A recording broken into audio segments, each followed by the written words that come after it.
السلام علیکم ناظرین، آپ یہ پروگرام دیکھ رہے ہیں طلعت حسین کے ساتھ آج ٹیلی ویژن پر اسلام آباد اسٹوڈیو سے۔ سب سے پہلے تو بلوچستان کے اندر ہونے والی اندوناک تباہی کے اوپر ہم ان تمام فیملیز کے ساتھ ہمدردی کا اظہار کرتے ہیں جنہوں نے اس مصیبت کا سامنا کیا، جن کے پیارے اس مصیبت میں چلے گئے اور جو ابھی بھی مدد کی تلاش میں ہیں۔ ہمارے پاس بے تحاشا ٹیلی فون کالز آ رہی ہیں یہ جاننے کے لیے کہ ہم ڈونیٹ کس طریقے سے کریں، اور اگلے 24 گھنٹے کے اندر ہم کچھ نظام بنا رہے ہیں تاکہ وہ تمام فنڈز جو لوگ انسانی ہمدردی کی بنیاد پر فارورڈ کرنا چاہتے ہیں اس کا کوئی بہتر انتظام کیا جائے۔ آج کا پروگرام ہم نے بلوچستان پر نہیں رکھا، لیکن ایک ٹاپک ایسا ہے جس کا بلوچستان جیسے معاملات سے لے کر پاکستان کی قسمت کے اوپر بہت بڑا اثر مرتب ہو سکتا ہے، وہ ہے پاکستان کی معیشت۔ یعنی اگر آپ بلوچستان کے زلزلے کو ہی لے لیں تو ہم نے اسلام آباد کے اندر ایک اہم شخصیت کو جن کا تعلق پاکستان کی داخلی پالیسی کے چلانے سے ہے، انہوں نے کہا کہ جی مجھے دکھ تو بہت ہے کہ اتنی جانوں کا ضیاع ہو گیا، لیکن ساتھ تھوڑی سی خوشی اس بات کی بھی ہے کہ اللہ نے شکر کیا کہ بہت بڑا زلزلہ نہیں آیا، کیونکہ اگر بڑی ڈیواسٹیشن ہوتی تو ہمارے پاس تو ریسورسز ہی نہیں ہیں اس کو میٹ کرنے کے لیے۔ تو یہ صورتحال ہے، اگر آپ کے پاس معاشی قوت نہیں ہے تو چاہے خارجہ پالیسی کے چیلنجز ہوں یا قدرتی آفات ہوں، آپ اس سے نپٹ نہیں سکتے۔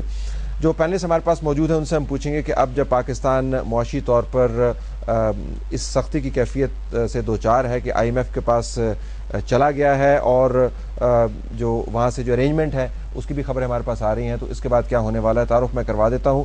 لاہور میں ہمیں ندیم الحق صاحب جوائن کر رہے ہیں جو فارمر وائس چانسلر ہیں، پائٹ کے اور اکانومسٹ ہیں، آج کل پاکستان آئے ہوئے ہیں۔ ندیم صاحب آپ کا بہت شکریہ، آپ نے ہمیں جوائن کیا لاہور سے۔ اسلام آباد اسٹوڈیوز میں ہمایوں اختر خان صاحب ہیں جو farmer federal minister for commerce, آپ کا بھی بہت شکریہ۔ ان کے برابر میں ڈاکٹر ظہیر احمد صاحب ہیں جو پریزیڈنٹ ہے شفا ہاسپٹل اینڈ چیئرمین ہے تحریک تعمیر ملت فاؤنڈیشن کی، آپ کا بھی بہت شکریہ۔ ایکسپیٹ کمیونٹی ناظرین، وہ لوگ جو باہر موجود ہیں اور پاکستان اپنے ریمیٹنسز بھیجتے ہیں، ابھی اس وقت پاکستان کے پاس جو زر مبادلہ کی کیفیت ہے اس میں ان کا بہت بڑا کنٹریبیوشن ہے، تو ڈاکٹر ظہیر صاحب جو ہیں ایکسپرٹس کی نمائندگی بھی کر رہے ہیں، اور ندیم ملک صاحب جو سینئر صحافی ہیں اور سیاسی اور معاشی تجزیہ نگار بھی ہیں، آپ کا بہت شکریہ۔ Let me start with you Nadeem الحق صاحب، بریفلی آپ کے خیال میں پاکستان اس وقت اب آئی ایم ایف کے پاس جا رہا ہے، آپ کے خیال میں اس کے بعد، اس دھچکے کے بعد ہمارے طور طریقے بدلنے کی کوئی امید ہے؟ کیا ہم نے سمجھ لیا کہ جی اب کے پاس اب تو ہم چلے گئے، اس کے بعد شاید ہم نے کوئی سبق سیکھنا ہوگا اور لانگ ٹرم بیسس پہ سلوشن ڈھونڈنا ہوگا، کیا ہماری عادات بدلیں گی؟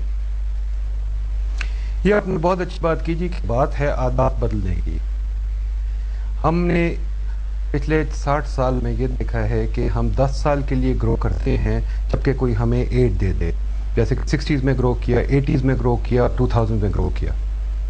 جب ہمارے کوئی ایڈ گھٹ جائے یا ہمارے اپنے کوئی پرابلم بڑھ جائیں تو ہم واپس آئی ایم ایف کے پاس آ جاتے ہیں۔ اس کی وجہ یہ ہے کہ we do not want to reform the way we do business. ہمارے ملک میں reform is a dirty word, ہر گورنمنٹ ہے، میں کسی ایک گورنمنٹ کو نہیں بلیم کرتا، نہ ملٹری گورنمنٹ، نہ civilian government, not democratic government. No government wants to reform the basic institutions of Pakistan. The basic institutions are in total disarray. ان کو ریفارم کرنے کی ضرورت ہے، ریفارم کرنے کی ہمیں عادت نہیں ہے۔ ہمارے صاحب ایک ہی ملک ہے، اس کی ایک ہی معیشت ہے، it's like having only one life. Why would you want to mess up the one life that you have, the one country that you have, the one economy that you have? ہم reform کیوں نہیں کرنا چاہتے؟ What is your take؟ دیکھیے، ہر کسی نے اپنے طور پہ کوشش کی ہے اور یہ ریفارم کا پروسیس 90s کے شروع میں، انفیکٹ ریفارم کا پروسیس، اکنامک ریفارم کا پاکستان میں انڈیا سے پہلے شروع ہوا تھا۔